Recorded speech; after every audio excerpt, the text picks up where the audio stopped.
আমি আজিজ ভাইয়ের কাছে আসতে চাই। আজিজ ভাই, ঐক্যের আলোচনা অনেক দিন ধরেই চলছে। মানে এই ঐক্যটা আসলে কোনভাবে, মানে স্বার্থের বিষয়ে আর নাকি আদর্শ ঐক্য? ধন্যবাদ আপনাকে। তুষার ভাইয়ের সাথে আর একটা জিনিস যোগ করে দেই, সেটা হলো ভোটের আগে একজন ভোটার কি করে ওপেন হবে যে আমি অমুকে সমর্থন দিলাম? এটি তো গণতন্ত্রের মধ্যে যায় না। নির্বাচনে করার আগেই আপনার 1% ভোটারকে ওপেন হতে হবে আমি এই প্রার্থীর পক্ষে আছি। এটা কি গণতান্ত্রিক নির্বাচন হলো? নির্বাচন হলো না তো। সুতরাং এই জন্য আমি বলছি, ধরেন আপনি যেটা বলছেন যে আপনার কি ঐক্য দেখেন, এবারে যে ঐক্য হয়েছে, জামাত ইসলাম কিন্তু একটা কথা সত্য বলছে। আমি তো জামাত ইসলামের খুব সমালোচনা করি, তো এটাতে আমি কিন্তু ধন্যবাদ জানাই যে পাতানো নির্বাচন। ওনারা ভাবছে যে পাতানো নির্বাচন এটা ঠিক, কারণ আগে খুব ইসলামিক দলগুলোর ভোট এক বাক্সে যাবে, গেলে তারা সরকারে চলে যাবে, এই ধারণাটা তৈরি হয়েছিল। দুটা প্রোগ্রাম, একটা হলো ম্যাডাম খালেদা জিয়ার জানাজা, তার আগে তারেক রহমানের অভ্যর্থনা। এই দুটোতে কিন্তু সিনারিও চেঞ্জ হয়ে গেছে। এছাড়াও আরও গোপন ইস্যু আছে।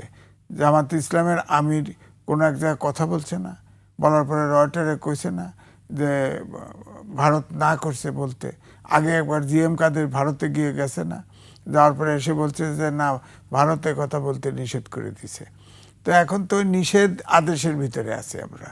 এখন এটা দেশটাকে কই জায়গা যাবে, ঐক্যটা এটা তো না। এখন ধরেন আমার কিন্তু যতই বলেন এনসিপির কিন্তু একটা ব্র্যান্ড ভ্যালু ছিল, অভ্যুত্থানের শক্তি। তবে এটা ঠিক যে এরা সমাজের কিন্তু অনেকগুলো ক্ষতি করে ফেলছে, যেটা আপনি দেখেন ডক্টর মোহাম্মদ ইউনূসের জন্য দায়ী। কারণ ক্লাস 7 থেকে শুরু করে মাস্টার্স পর্যন্ত এই কয়েকটি ব্যাচ কোটা বিরোধী আন্দোলন করে, শেষ পর্যন্ত এসে ধরেন ফ্যাসিবাদের বিলোপ। এরা কিন্তু আর বিসিএস দিতে চায় না, এরা এখন একবারে এমপি মন্ত্রী হতে চায়। হ্যাঁ, ওই মনোজগতের পরিবর্তন করে দিছে। এবং এই ছাত্ররা প্রত্যেকটা আন্দোলনের নেতৃত্ব দিছে অগ্রভাগে, একদম 52 সাল থেকে শুরু করে। কিন্তু কোনো ছাত্ররা কিন্তু সরকারের অংশীদার হয় নাই এবং এত বিতর্কিত হয় নাই। এই বিতর্কিত হওয়ার কারণে এখন আর সহজে এই যে আওয়াজ মারে না, এইটা না হলে দেখে দেবো আবার অভ্যুত্থান করবে, কেউ তাদের কথা সাড়া দিবে না, ওইটা নষ্ট করে ফেলছে। অর্থাৎ ডাকসুতে শিবির জেতার ফলে আমি বলছি ডাকসু ছিল আন্দোলনের সূতিকাগার। আমি শিবির জেতার পরে আমি বলে দিছি, আগেই বলছি, এটা আর সূতিকাগার থাকবে না। শিবিরের অধীনে নেতৃত্বে কেউ আর আন্দোলন করবে না, কোনো আন্দোলন করবে না, শেষ, ডাকসু শেষ। চাকসু বলেন যা বলেন, শিবির যেখানে আছে দিচ্ছে, সেটা আন্দোলনের জায়গা শেষ। একা একা আন্দোলন করতে হবে। এখন দেখেন না, অনেক হকার তারায়, অমুক তারায়, তমুক তারায়, এগুলি করতেছে না, কিন্তু মূল জায়গায় তো নেই। তো আমার বক্তব্য হলো যে আমার কষ্টটা এই জায়গায়, এই যে অভ্যুত্থানের শক্তিটা, এই শক্তিটা থাকা উচিত ছিল। তাদের তো একটা ব্র্যান্ড ভ্যালু আছে, তারা একটা অভ্যুত্থান ঘটিয়েছে। কিন্তু এই যে কিছু কিছু জামাতের ভিতরে ঢুকে পড়ছে, এটা একটা অন্ধকার যুগে ঢুকে গেছে। আর কিছু আছে মধ্যপন্থা, এক এক করে ডিজাইন করতেছে। জামায়াতের সঙ্গে ঢোকাটাকে অন্ধকার বলছেন কেন আপনি? জামাত তো নিজেই অন্ধকার। জামাত তো অন্ধকার যুগে ঢুকাবে। একটা নারী গেছে, একটা নারী নমিনেশন দিচ্ছে, হিন্দু দিচ্ছে, বৌদ্ধ দিচ্ছে, সবাই দিচ্ছে। ওই যে রটেন মুক্তিযোদ্ধাও দিচ্ছে। হ্যাঁ, আমি গেলে আমারও দিব, ধরেন এরকম। তো যারে পাইতেছে তারে দিতেছে। একটা নারীকে নমিনেশন দিচ্ছে জামাত, বলেন, বলে তো জামাত যে কোনো পোশাক পরতে পারবে, জামাতের জন্য নারীদের জন্য 5 ঘন্টা শ্রমের কথা বলছে, সব ঠিক আছে, কিন্তু নারীদেরকে কিন্তু রাষ্ট্র অংশগ্রহণ, এটা কিন্তু তারা জামাত অ্যালাউ করে না।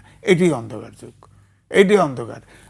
আমাদের দেশে এখন ভোটার নারীর সংখ্যা বেশি, পুরুষের সংখ্যা কম। নারীকে বাদ দিয়ে দেশ আগায় নিতে পারবেন বলেন? আপনার নারীকে একটা নারী দিছে।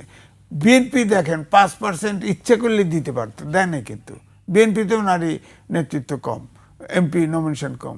জামাত তো দেয়নি, একটাও দেয়নি, একটাও দেয়নি। হিন্দু নিচে, হিন্দু আবার দেখেন না, ওই যে আল্লামা সাইদি সাহেবের ইউটিউবে বক্তৃতা শোনেন না, কোনো হিন্দু কোনো গির্জায় কোনো পূজা যাওয়াই বেদাত, কাফের একদম সবসময় পাইবেন। অর্থাৎ এই যে ইসলামিক আন্দোলন ঐক্যজোট, হ্যাঁ, তারা তো জামাতকে বলতো এটা ইসলামিক দলই না, দলই না।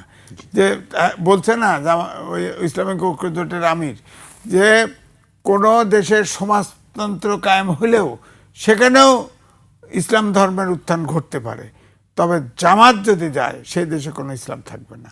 আজিজ ভাই, আপনার কাছে